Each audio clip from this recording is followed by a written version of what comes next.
So good morning everyone and welcome you all. Thank you for taking your time to join with us today. Now let me start with a simple truth that most people overlook. April is not just the start of a new financial year. It is your second phase to get your money right. Think about it. Every April, the slate is wiped clean. New tax year, new goals, new opportunities, and yet most of us treat it like just another month. Here's what I have seen over the years. Most investors don't fail because of bad returns. They don't fail because they picked the wrong fund. They fail because they don't take the right actions at the right time. So today we are going to fix that. I am going to walk you through 5 money moves, just 5, that every Indian investors should make in April.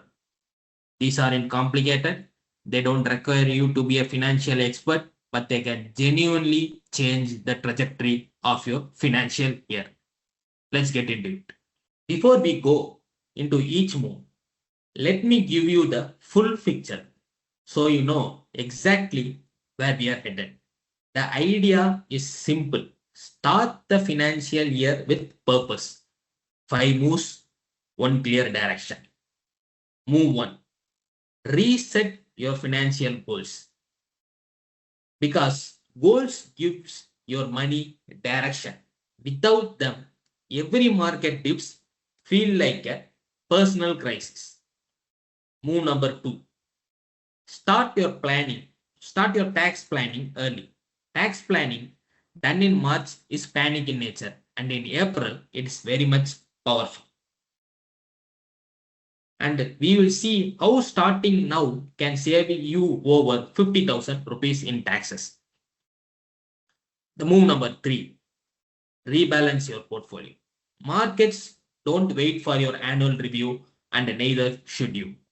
And your move number 4 is increase your SIPs. If your income has gone up but your SIP hasn't, you're quietly falling behind in nature, which will give you we will give you an example in the later slides. The move number 5 is strengthen your safety net because wealth creation without protection is incomplete. Now let us take these steps one by one. So your move number 1, which is reset your financial goals. Let's start with move number 1, resetting your financial goals. This sounds basic, right? But here's what I see all the time. People invest without a clear goal. They put money into a fund because someone recommended or because it had a good decent returns in the past. But they never ask themselves, what is this money actually for? The moment you attach a goal to your money, everything changes. You stop reacting to every headlines. You stop panicking when the market drops 5%, even 10 or like 15%, because you know what the money is there and when you need it. So here's a simple framework. Think in 3 buckets. Short-term goals. Things you need in the next 1 to 3 years. A vacation, a car down payment maybe, a wedding. These goes into debt instruments, low risk and high liquidity. So there will be no market volatility in nature. The second one is your medium term goals. That is 3 to 5 years out. Maybe a house down payment or your children's child school admission. These can go into a hybrid funds, a mix of equity and debt. And your long term goals, which is 5 years or more, retirement, your wealth creation. This is where the equity shines. Now, here are your key actions. First, every goal needs a number and a deadline. Not I want to save for retirement. Instead, I need 2 crores by 2045 or 5 crores by 2045. That's a goal you can plan around.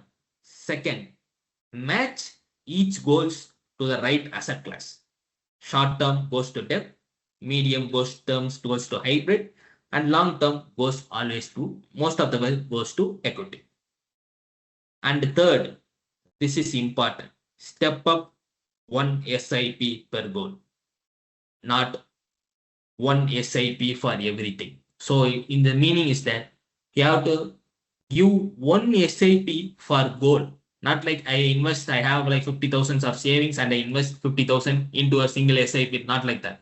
So you have to split it across goal wise, like 5,000 goes for children education, the rest 10K goes for retirement, the rest of the amount goes for these goals. It should be split, the SIP should be split according to your goals, not one SIP for everything.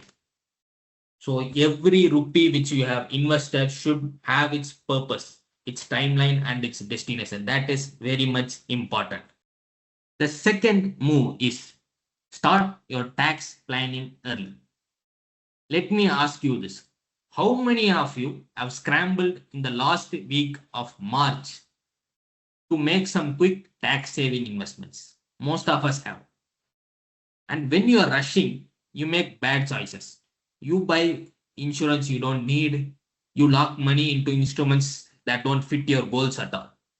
But when you plan in the April, that is the start of the new financial year, you have 12 full months.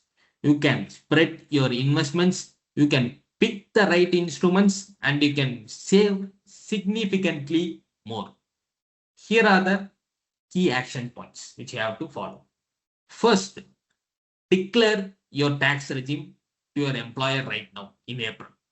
Old regime or new one. If you get this wrong or if you delayed it, your TDS will be incorrectly deducted and you will either have too much taken out or face a surprise at the filing time. Second, under 80, section 80C, you get 1.5 lakhs in deduction. But before you rush to invest, count what's already covered, your EPF contribution, LIC premiums, or home loan principal. You might already be using a large portion of that limit. Only then, when you have determined the amount what is to be deducted for 80C, plan what's remaining. Like suppose you have like 1.5 lakhs in deductions, already you're paying or already your deductions you have taken around like 1.2 or 1.3. Then again, if you are going for a 1.5 lakhs investments, it won't be considered at all. So you have to plan only for the remaining 20,000 rupees in order to fully use the deductions. Your third one is map out all your remaining deductions for this year. Like NPS give you an extra 50,000, HRA if you are renting out, home loan interest under section 24B, health insurance under 80D. Plan all these across 12 months starting now. Remember, the goal is not just to save tax, is to build wealth tax efficiently.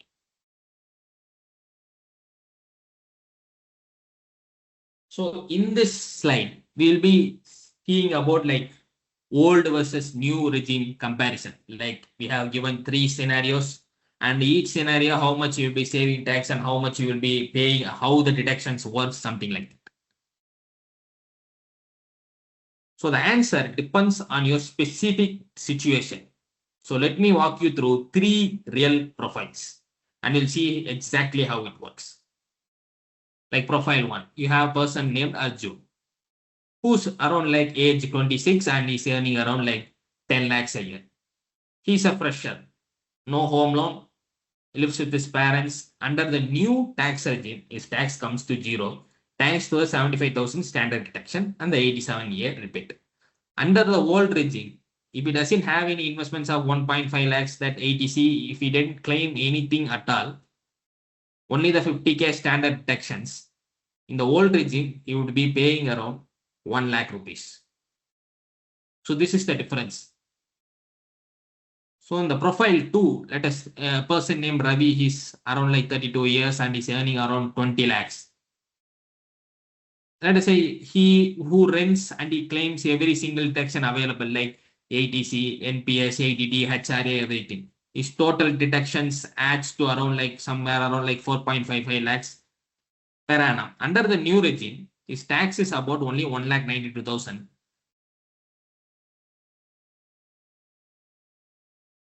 And in the old regime, it comes around like 2,87,000. Even though all the deductions he has claimed, the HRA of 1.8 lakhs and his ATC and the ATD part also he has claimed it, but there is no home loan mentioned. So all these claimed, his old regime comes around like 2,87,000 and his new regime comes around 1,92,000. Now let us take the profile 3. A person named Priya, age is 38 years and she is earning around 30 lakhs. So here the HRA considered 5 lakhs and your home loan deduction of around like 2 lakhs is also considered.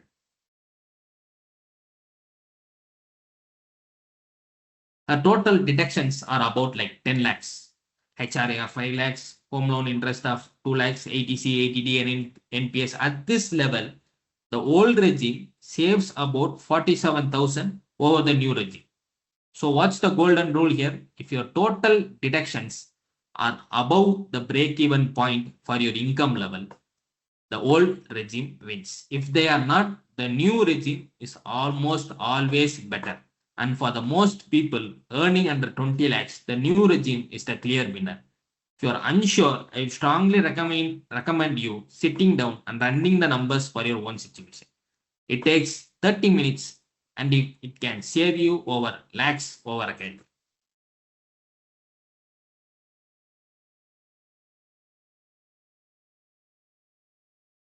The next one is rebalance your portfolio. That is the move number 3.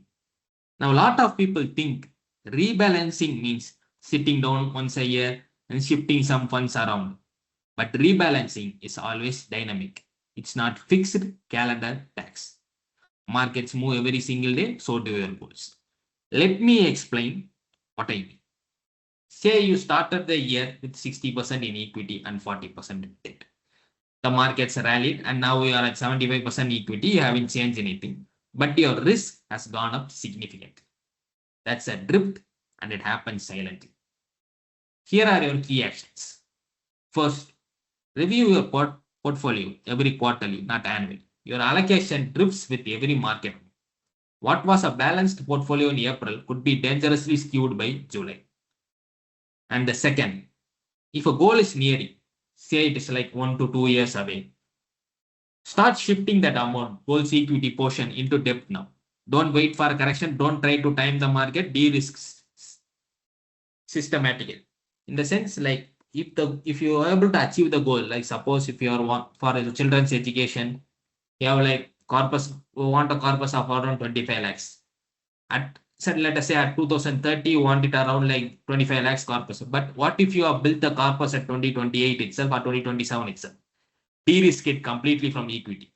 Remove the amount of 25 lakhs from the equity and push it to debt, which will systematically save your portfolio from the market volatility. So at the point of 2030, we don't know what will happen, but you have reached your goals. So at this point of time, push the money from equity to debt.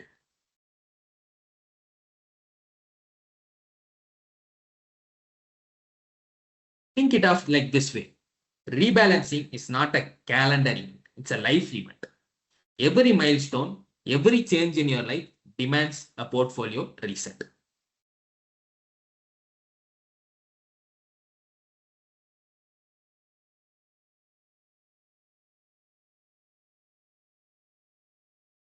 So here's the move number 4. Increase your SIP. This is probably the simplest move on the list, and yet nobody does it. Think about this. Your income has likely gone up in the last year, whether through an increment, a bonus, a job change. But has your SIP gone up? For most people, the answer is no. They set SIP 3 years ago and haven't touched it since. And that means they are effectively saving less each year in real terms, because inflation keeps eating into their purchase power. The numbers here are striking. A step up of 5,000 rupees a month. Like if I am doing like 10,000 of SIP or 15,000 of SIP, let us say even I do 50,000 of SIP or even a lakh of SIP. I increase it by just 5,000 rupees annually. Like 1 lakh means next year I do 1 lakh 5,000 or 1 lakh 10,000 in the coming years I do 1 lakh 10,000. Like if I keep on increasing like this, at 12% return creates roughly 35 lakhs of extra wealth over 10 years. That's the power of compounding applied to your contributions, not just your returns. Here's what to do. Here are your key actions. First, commit at least 50% of your annual increment to SIPs. If you got a rise of 5,000 a month, put at least 2,500 into your investments. Or if you get like 10,000 rise a month, put at least 5,000 into your investments, and the rest 5,000 can be used to increase your lifestyle upgrade. The second, enable an annual step up on your SIP. Most platforms use this. Let you automate this, since set it once and you can forget it about also that. Third, remember that 5,000 a month step up figure. It's not a large amount for most salary professions, but over 10 years, it becomes 35 lakhs when compounded. That's the kind of gap that separates people who build serious wealth from those who don't. Step up SIP is the easiest way to grow your wealth without feeling the burden.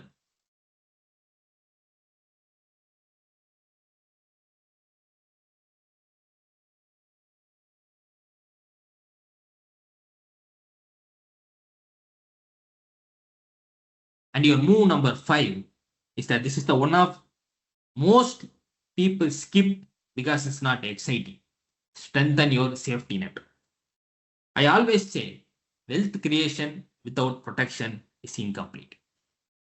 You can have the best portfolio in the world, but one medical emergency without adequate cover and years of savings can be easily wiped out.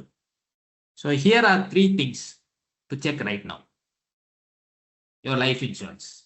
Your life cover should be 10 to 15 times your annual income, not the 1 or 2 crore policy your uncle or your relations would have sold to you 10 years ago. If you earn 15 lakhs a year, your cover should be at least 1.5 crores, ideally more. And it should be a term plan, not an endowment or a ULIP. It's only pure protection plan. This is most people where they do it now, where they mix the investments with insurance. Never do that. Insurance is separate, investments is separate. Keep it separate. The next one is the health insurance. A minimum of 10 lakh in health cover. And honestly, in today's medical cost environment, that may not be enough. Review your policy every year. Check if your sum insured still makes sense given the rising cost of hospitalization. A super top up is an affordable way to increase your cover. And the next is the emergency fund. This is non-negotiable. 6 months of your monthly expenses, not income, monthly expenses, parked in a liquid fund or a savings account. This money should never be invested. It should never be touched for anything other than a genuine emergency. It is a financial shock absorber. Like, remember this. The emergency fund, in the sense, if you lose your job or if you're looking to quit and search for another job, this emergency fund, this should include your loan also. Your EMI expenses also should be included in the emergency fund. Let us say completely my expenses comes around 1.5 lakhs per month, including my EMI and everything.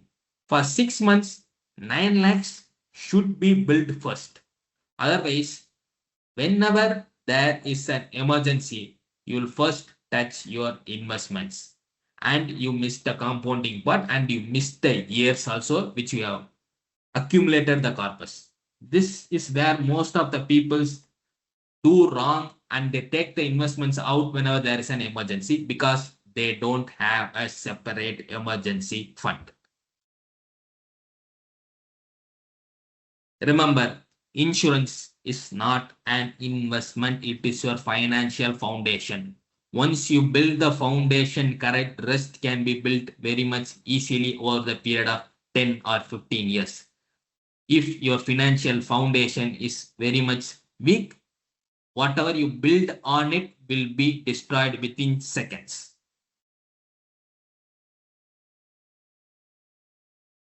So this is just the financial checklist.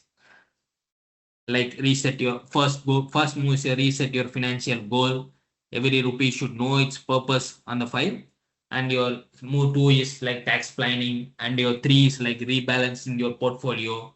And four is your increase your SIPs whenever there is a hike or a bonus or even a like even if you switch your jobs to a better job. And the fifth one is strengthen your safety net. It is your financial foundation, not just an investment or something like that.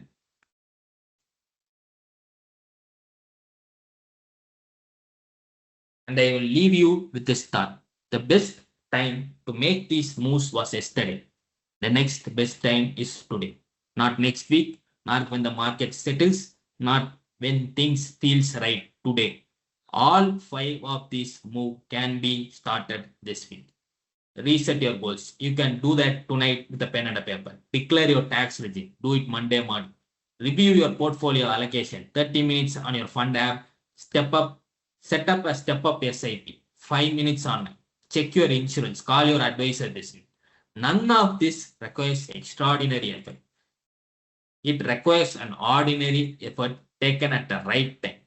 So take action this week. Your future self will thank you for it. Thank you for being here today.